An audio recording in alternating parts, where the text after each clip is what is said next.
ಮುಖ್ಯಮಂತ್ರಿ ಸಿದ್ದರಾಮಯ್ಯ ಅವರು ಘೋಷಣೆ ಮಾಡಲಿರುವ ಬಜೆಟ್ ಪೂರ್ವದಲ್ಲಿ ಇತರೆ ಯೋಜನೆಗಳಿಗೆ ಎಸ್ಸಿ ಎಸ್ಪಿ ಟಿಎಸ್ಪಿ ಹಣ ಬಳಸುವುದಿಲ್ಲ ಎಂಬುದನ್ನು ಘೋಷಿಸಬೇಕು ಎಂದು ರಾಷ್ಟ್ರೀಯ ಭೀಮಪಡೆಯ ರಾಜ್ಯಾಧ್ಯಕ್ಷ ಎಚ್ಎ ಆತ್ಮಾನಂದ ಒತ್ತಾಯಿಸಿದರು. ಸುದ್ದಿಗೋಷ್ಠಿಯಲ್ಲಿ ಮಾತನಾಡಿದ ಅವರು, ರಾಜ್ಯದ ಕಾಂಗ್ರೆಸ್ ಸರ್ಕಾರ ತನ್ನ ಗ್ಯಾರಂಟಿಗಳಿಗೆ ಸತತ 3 ವರ್ಷಗಳಿಂದ ಎಸ್ಸಿ ಎಸ್ಪಿ ಟಿಎಸ್ಪಿ ಯೋಜನೆಯಿಂದ 39,000 ಕೋಟಿ ರುಗಳನ್ನು ಅನ್ಯ ಯೋಜನೆಗಳಿಗೆ ಬಳಸಿದ್ದಾರೆ. ಪ್ರಸ್ತುತ ಬಜೆಟ್ನಲ್ಲಿ ಘೋಷಣೆಯಾಗುವ ಅನುದಾನದಲ್ಲಿ 15,000 ಕೋಟಿ ಬಳಸುವ ಹುನ್ನಾರ ನಡೆದಿದೆ ಎಂದು ಆರೋಪಿಸಿದರು. ಎಸ್ಸಿ ಎಸ್ಪಿ ಟಿಎಸ್ಪಿ ಯೋಜನೆಯಡಿ 15,000 ಇದ್ದ ಅನುದಾನವನ್ನು 42,000 ರುಗೆ ಏರಿಸಿದ್ದೇವೆ ಎನ್ನುವ ಸಿದ್ದರಾಮಯ್ಯ ಅವರು ಅದರಲ್ಲಿ 50% ಬೇರೆ ಯೋಜನೆಗಳಿಗೆ ವರ್ಗಾಯಿಸುತ್ತಿದ್ದಾರೆ. ಅಲ್ಲದೆ ಗ್ಯಾರಂಟಿ ಯೋಜನೆಗಳಿಗೆ 16 ಕೋಟಿ ರು ಬಳಕೆ ಮಾಡಿ ಉಳಿದ 7 ಕೋಟಿಯಲ್ಲಿ ದಲಿತರ ಪಾಲಿಗೆ ಉಳಿಸಲಿದ್ದಾರೆ ಎಂದು ದೂರಿದರು. ಸರಕಾರದ ಗ್ಯಾರಂಟಿಗೆ ವಿರೋಧವಿಲ್ಲ, ಆದರೆ ಅದರಿಂದಾಗುವ ಅನಾನುಕೂಲ ಗ್ರಹಿಸದೆ ಅವೈಜ್ಞಾನಿಕ ರೀತಿಯಲ್ಲಿ ಗ್ಯಾರಂಟಿಗಳನ್ನು ಘೋಷಣೆ ಮಾಡಲಾಗಿದೆ. ಇವುಗಳಿಗೆ ಎಸ್ಸಿ ಎಸ್ಪಿ ಟಿಎಸ್ಪಿ ಹಣ ಕಬಳಿಸಿ ದಲಿತರಿಗೆ ಅನ್ಯಾಯ ಮಾಡಲಾಗುತ್ತಿದೆ. ಗ್ಯಾರಂಟಿಯ ಹಣ ದಲಿತರಿಗೆ ಹೋಗುತ್ತಿದೆ ಎನ್ನುವ ಮಂತ್ರಿಗಳು ಎಸ್ಸಿ ಎಸ್ಪಿ ಟಿಎಸ್ಪಿ ಯೋಜನೆಯ ಜೊತೆಗೆ ಅಲ್ಪಸಂಖ್ಯಾತ, ಲಿಂಗಾಯತ, ಒಕ್ಕಲಿಗ ಅಭಿವೃದ್ಧಿ ನಿಗಮಗಳ ಅನುದಾನ ಏಕೆ ಬಳಸುತ್ತಿಲ್ಲ ಎಂದು ಪ್ರಶ್ನಿಸಿದರು. ಕಳೆದ ಬಾರಿ ಏನು ದಲಿತರ ಧ್ವನಿ, ದಲಿತರ ಆಶಾಕಿರಣ, ಸಮಾಜಮುಖಿ ನಾಯಕ, ಸಮಾಜವಾದವನ್ನು ಇಟ್ಕೊಂಡು ಬಂದಂಥ ಒಬ್ಬ ನಾಯಕರು ಭಾಳ ಅಪಾರವಾದಂಥ ನಂಬಿಕೆಯನ್ನು ಈ ಸಮುದಾಯ ಇಟ್ಕೊಂಡಿತ್ತು. ಎಲ್ಲೋ ಹೊಸ ಯೋಜನೆಗಳು ನಮಗೆ ಬರುತ್ತೆ ಅನ್ನುವಂಥ ನಿಟ್ಟಿನಲ್ಲಿ ಸಿದ್ದರಾಮಯ್ಯನವ್ರು ಮುಖ್ಯಮಂತ್ರಿ ಆದಾಗ ಅಂದ್ಕೊಂಡಿದ್ವಿ.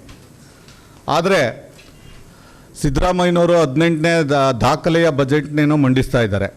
ಆದರೆ ಅವ್ರು ಕೊಟ್ಟಂಥ ಗ್ಯಾರಂಟಿಗಳು ಏನಿದೆ, ಆ 5 ಗ್ಯಾರಂಟಿಗಳಿಗೆ ಜನ ಇವತ್ತು ಯಾವುದೇ ಒಂದು ನಿಬಂಧನೆ ಇಲ್ಲದೆ, ಯಾವುದೇ ಒಂದು ಪೂರ್ವ ತಯಾರಿ ಇಲ್ಲದೆ ಅವೈಜ್ಞಾನಿಕವಾಗಿ ಗ್ಯಾರಂಟಿಗಳನ್ನು ಘೋಷಣೆ ಮಾಡಿ ಆ ನಂತರದಲ್ಲಿ 2-3 ತಿಂಗಳು ಆದ ನಂತರ ಅದನ್ನು ಎಲ್ಲರಿಗೂ ಕೊಡಬೇಕಾದಂಥ ಅನಿವಾರ್ಯತೆ ಅವರಿಗೆ ಸೃಷ್ಟಿಯಾಯಿತು. ಹಾಗಾಗಿ ಯಾವುದೇ ಕಂಡೀಷನ್ ಆಗದೇ ಗ್ಯಾರಂಟಿಯನ್ನು ಘೋಷಣೆ ಮಾಡಿದ್ರು. ಹಾಗಾಗಿ ಜನ ಒಂದು ಆಂದೋಲನ ಶುರು ಆಯಿತು. ನೀವು ಯಾವುದೇ ಕಂಡೀಷನ್ ಹಾಕಿಲ್ಲ, ಹಾಗಾಗಿ ಎಲ್ಲರಿಗೂ ಕೊಡ್ತೀವಿ ಅಂತೇಳಿದರೆ ಏನು ಅವ್ರು ಹೇಳ್ದಂಗೆ ಕಾಕಾ ಪಾಟೀಲ ನಿನಗೂ ಫ್ರೀ, ಮಾಧವಪ್ಪ ನಿನಗೂ ಫ್ರೀ, ನನಗೂ ಫ್ರೀ, ನನ್ನ ಹೆಂಡತಿಗೂ ಫ್ರೀ ಎಂದಂಗೆ ಎಲ್ಲರಿಗೂ ಕೊಡಬೇಕಾದಂಥ ಅನಿವಾರ್ಯತೆ ಸೃಷ್ಟಿಯಾಯಿತು. ಆದರೆ ಅವತ್ತೇ ನಾವು ಈ ಹಣವನ್ನು ನೀವು ಎಲ್ಲಿಂದ ಹೊಂದಿಸ್ತೀರಿ ಅಂತ ಅನೇಕ ಸಂಘಟನೆಗಳು ಕೇಳಿದ್ವು, ವಿರೋಧ ಪಕ್ಷನೂ ಕೂಡ ಕೇಳಿತ್ತು. ಅದಕ್ಕೆ ಅವ್ರು ಕೊಟ್ಟಂಥ ಉತ್ತರ, ಭ್ರಷ್ಟಾಚಾರವನ್ನು ನಿಲ್ಲಿಸ್ಬಿಟ್ರೆ ಈ ಗ್ಯಾರಂಟಿಗಳನ್ನು ಕೊಡ್ತೀವಿ. 52,000 ಕೋಟಿಯ ದೊಡ್ಡ, ಪ್ರತಿ ವರ್ಷ 52,000ಕ್ಕೂ ಹೆಚ್ಚು ಹಣವನ್ನು ಗ್ಯಾರಂಟಿಗಳಿಗೆ ಕೊಡಬೇಕಾದಂಥ ಅನಿವಾರ್ಯತೆ ಸೃಷ್ಟಿಯಾಯಿತು.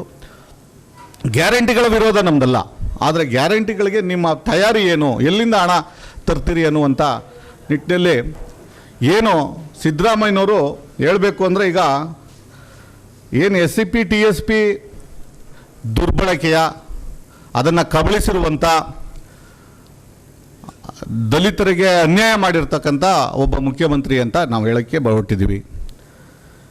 ಇಡೀ ಒಟ್ಟಾರೆ ಬಜೆಟ್ನ ಗ್ರಾಹಕ 4.5 ಲಕ್ಷ ಕೋಟಿ ಆದರೆ ಈ ಗ್ಯಾರಂಟಿಗಳಿಗೆ 52,000 ಕೋಟಿ ಪ್ರತಿ ವರ್ಷ ತರಬೇಕಾಯ್ತು ಅವರು.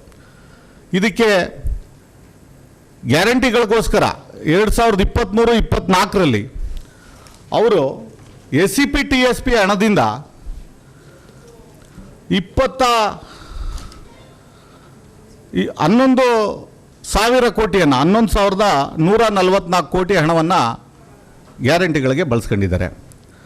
24-25ರಲ್ಲಿ 14,000 ಕೋಟಿ 282 ಕೋಟಿ ಹಣವನ್ನು ಬಳಸ್ಕೊಂಡಿದ್ದಾರೆ. ಹಾಗೆ 25 ಮತ್ತು 26 13,433 ಕೋಟಿ ಹಣವನ್ನು ಗ್ಯಾರಂಟಿಗಳಿಗೆ ಬಳಸ್ಕೊಂಡಿದ್ದಾರೆ. ಒಟ್ಟಾರೆ ಅಮೌಂಟು 38,859 ಕೋಟಿ ಹಣವನ್ನು ಇದುವರೆಗೂ, ಈ ಬಜೆಟ್ಟಿನವರೆಗೂ S C P T S P ಹಣವನ್ನು ಬಳಸ್ಕೊಂಡಿದ್ದಾರೆ. ಆದರೆ ಅವರು ಏನು ಗ್ಯಾರಂಟಿಗಳು ಘೋಷಣೆ ಮಾಡಿದ್ರು, ಈ S C P T S P ಹಣ ಯಾರಿಗೆ ಬಳಕೆ ಆಗಬೇಕಾಗಿತ್ತು? ಗೋಷ್ಠಿಯಲ್ಲಿ ಉಪಾಧ್ಯಕ್ಷ ನಿತ್ಯಾನಂದ, ಜಿಲ್ಲಾಧ್ಯಕ್ಷ ಎಸ್ಪಿ ನಾರಾಯಣಸ್ವಾಮಿ, ಜಿ ಪ್ರಧಾನ ಕಾರ್ಯದರ್ಶಿ ಶಶಿಕುಮಾರ್ ಇದ್ದರು.